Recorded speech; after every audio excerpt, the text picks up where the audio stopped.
छोटे कपड़ों वाली बीवी। अजित एक छोटे कस्बे में रहने वाला सीधा साधा लड़का था। उसकी शादी दिल्ली की रहने वाली सौम्या के साथ हो गई। सौम्या बहुत ही फैशनेबल लड़की थी। अजित की नौकरी छोटे कस्बे में होने के कारण सौम्या भी अजित के साथ छोटे शहर में रहने के लिए आ गई। सौम्या, तुम्हारा ड्रेस कुछ ज्यादा छोटा है, इसे पहनकर यहाँ बाहर मत निकलना। अरे तुम्हें पता नहीं, मैं दिल्ली की मॉडल लड़की हूँ और मैं तो हमेशा ऐसे ही कपड़े पहनती हूँ। तुम्हारी बात सही है सौम्या, लेकिन इस शहर के माहौल के हिसाब से कपड़े कुछ ज्यादा ही छोटे हैं। ओहो, मुझे नहीं पता था कि तुम्हें मेरे कपड़ों से इतनी प्रॉब्लम है। सौम्या, मुझे तुम्हारे कपड़ों से कोई परेशानी नहीं है, लेकिन अगर तुम ऐसे बाहर जाओगी तो लोग तुम्हें अजीब ढंग से देखेंगे। अच्छा ठीक है, अब तुम ऑफिस जाओ, तुम्हारा ऑफिस जाने का वक्त हो गया है। अजित को लगता है कि शायद सौम्या ने उसकी बात मान ली है। वो ऑफिस चला जाता है। थोड़ी देर बाद सौम्या अपना शॉर्ट ड्रेस पहनकर घर से बाहर सब्जी लेने के लिए जाती है। भैया, आधा किलो टमाटर देना। मैडम जी, कहीं बाहर से आए लगते हो, पहली बार शहर में आई हो का? तुमसे क्या मतलब? और तुम मुझे ऐसे घूर घूर के क्यों देख रहे हो? अरे नहीं नहीं, ऐसी कोई बात नहीं है, बस आपके कपड़ों को देखकर लग नहीं रहा कि आप शहर की रहने वाली हैं। तुम अपने काम से काम रखो, मैं चाहे कुछ भी पहनूं, तुम्हें उससे क्या? सौम्या सब्जी लेकर अपने घर चली जाती है। शाम को अजित घर वापस आता है। सौम्या, कल मम्मी पापा आ रहे हैं। देखो, तुम ना उनके सामने साड़ी पहन कर रहना, वरना मम्मी बुरा मान जाएंगी। अरे यार, तुम भी ना जब देखो तब मेरे कपड़ों को लेकर परेशान रहते हो। अरे बस 2 दिन की तो बात है सौम्या, उसके बाद तो मम्मी पापा वापस घर चले जाएंगे। अच्छा ठीक है ठीक है। अगले दिन अजित ऑफिस चला जाता है और पीछे से सौम्या के सास ससुर घर पर आते हैं। लेकिन अजित के घर पर ना होने की वजह से सौम्या ने साड़ी नहीं पहनी थी और वही छोटे कपड़ों में वो अपनी सास के सामने आ जाती है। नमस्ते मम्मी जी, पापा जी, कैसे हैं आप? अरे मैं तो आंखें बंद कर लेता हूँ, ये बहू ने कैसे कपड़े पहने हुए हैं। राम राम राम राम राम। अरे बहू, तुमको जरा भी शर्म नहीं आती? अपने सास ससुर के सामने इतना छोटा ड्रेस पहनकर घूम रही हो। क्या अजित ने तुमको बताया नहीं कि हम लोग तुमसे मिलने आ रहे हैं? बताया तो था, लेकिन वो क्या है ना मम्मी जी, पापा जी, मुझे तो ऐसे ही कपड़े पहनने की आदत है। जरा मेरे साथ चल, मैं तुझे सिखाती हूँ कैसे कपड़े पहनते हैं। सौम्या की सास सौम्या का हाथ पकड़कर उसे कमरे में ले जाती है और उसकी शॉर्ट ड्रेस के ऊपर जबरदस्ती साड़ी पहना देती है। साड़ी पहनने के बाद सौम्या जैसे ही घर का काम करना शुरू करती है, बार बार जमीन पर गिर पड़ती है। हे भगवान, ये क्या मुसीबत है? ये 5 मीटर की साड़ी पहनकर काम करना मेरे लिए तो बहुत मुश्किल है। क्यों बहू, अब पता चला ना कैसे कपड़े पहनने चाहिए?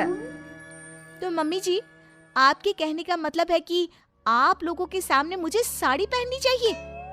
हाँ बहू, तुम्हारी सास के कहने का यही मतलब है। अब आगे से ध्यान रखना। शाम को जब अजीत ऑफिस से लौट कर आता है तो सौम्या को साड़ी में बेहाल देखकर उसे बहुत हंसी आती है। लेकिन अगली सुबह जब सौम्या सोकर उठती है तो उसके कपड़े देखकर अजीत और उसके माँ बाप का सर घूमने लगता है। अरे सौम्या, तुमने ये क्या पहना है?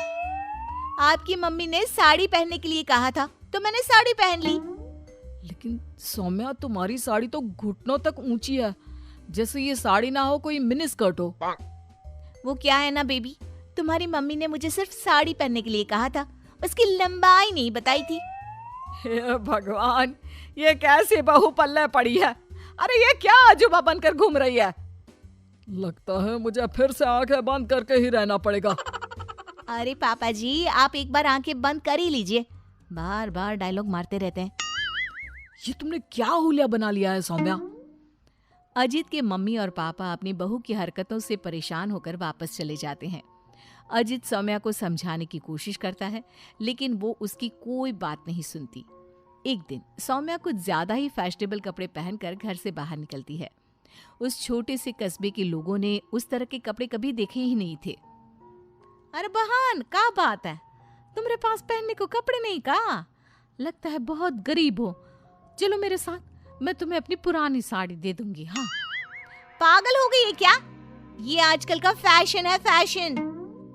सौम्या जैसे ही थोड़ा आगे बढ़ती है, अरे देखो बेचारी कितनी गरीब है, इसके कपड़े भी फटे हुए हैं। लो ये 10 रुपए रख लो। हाँ कोई बात नहीं। अरे मैं कोई भिखारी थोड़ी ना हूँ। कितने अजीब लोग हैं यहाँ के, इनको फैशन का मतलब भी नहीं पता। थोड़ा आगे जाने के बाद कुछ बच्चे सौम्या को देखकर जोर जोर से हंसने लगते हैं। अब तुम लोगों को क्या प्रॉब्लम है? क्यों हंस रहे हो ऐसे? आंटी, आंटी आप बहुरूपिया है ना? हाँ? बहुरूपिया क्या होता है? आंटी वही जो अजीब अजीब कपड़े पहनकर गली गली में घूमता है और लोगों से पैसे मांगता है। तुम्हारा दिमाग खराब हो गया है? मैं कोई बहुरूपिया नहीं हूँ। लेकिन आपकी हालत देखकर तो ऐसा ही लग रहा है। तभी वहाँ पर एक औरत आती है। अरे बच्चों, ये तो कोई पागल औरत लगती है। देखो इसके कपड़े भी फटे हुए हैं। हे भगवान, मैं सच में पागल हो जाऊंगी। इस शहर के लोग बड़े अजीब हैं। मेरे फैशन को न जाने क्या समझ बैठे हैं। फिर सौम्या अपने घर लौट आती है और जोर जोर से रोने लगती है। सौम्या को इस तरह रोता देखकर अजित को कुछ समझ नहीं आता। अरे क्या हुआ सौम्या, तुम इतना क्यों रो रही हो? किसी ने कुछ कहा क्या? इस शहर के लोग पूरे पागल हैं। मेरे फैशन वाले कपड़ों को देखकर न जाने कैसी कैसी बातें करते हैं। तभी अजीत और सौम्या को घर के दरवाजे पर जोर जोर से खटखटाने की आवाज आती है। बाहर जाकर देखते हैं तो 2-3 औरतें वहां पर खड़ी हुई थी। कौन है आप लोग और क्या हुआ? अरे आपके घर में एक औरत रहती है ना, फटे हुए कपड़े पहनकर घूमती है। हम उसे ले जाने आए हैं। कहाँ ले जाने आए हैं? अरे पागल खाने या फिर महिला सुधार गृह में छोड़ देंगे। लेकिन क्यों? हम उस बेचारी की मदद करना चाहते हैं। उसके पास पहनने को कपड़े नहीं है ना। आप ऐसा नहीं कर सकते। लेकिन क्यों भाई साहब? क्योंकि वो कोई पागल औरत नहीं, मेरी छोटे कपड़ों वाली बीवी है और उसका दिमाग बिल्कुल ठीक है, बस कपड़े थोड़े कम है।